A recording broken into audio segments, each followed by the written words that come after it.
Hello everyone, today I'm going to share you one important thing that you need to know before you transfer cryptocurrencies.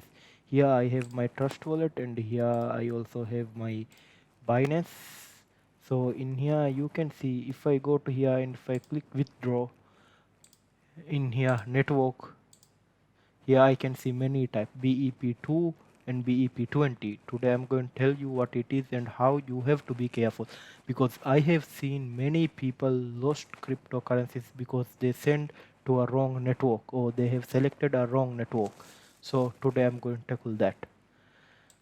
So here first thing is that BEP20. So in this BEP20 tokens are Binance Smart Chain tokens, that is they use that standard, so it is an extension of Ethereum ERC20 network.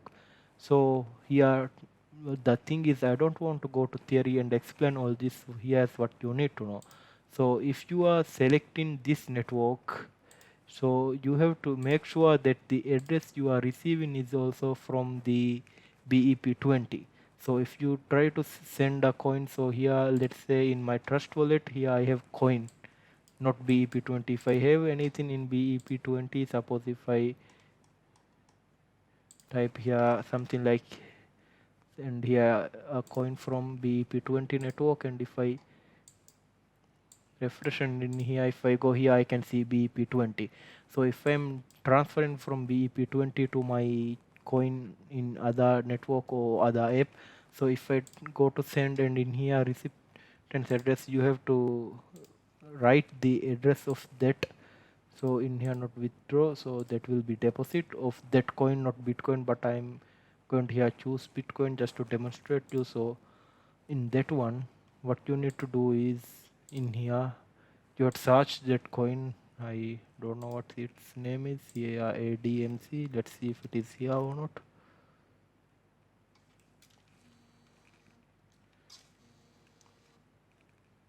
So what you need to do is you have to select that network from here BEP20 and select that coin from here, and you have to copy to this address. If you are doing it otherwise, means that your funds might get lost. So if it is coin network, so in here at the Binance, here you have to select the here BTC Bitcoin, the native network coin. Otherwise your funds might get lost and you might be asking or wondering how you are going to recover if those funds are lost. So I have heard that if you have mistakenly sent token to a network that doesn't support, so in that case you have to, there's a workaround where you have to import the private key and do it. So here's my point. If you are going to make sure that both one are on the same network before you transfer funds.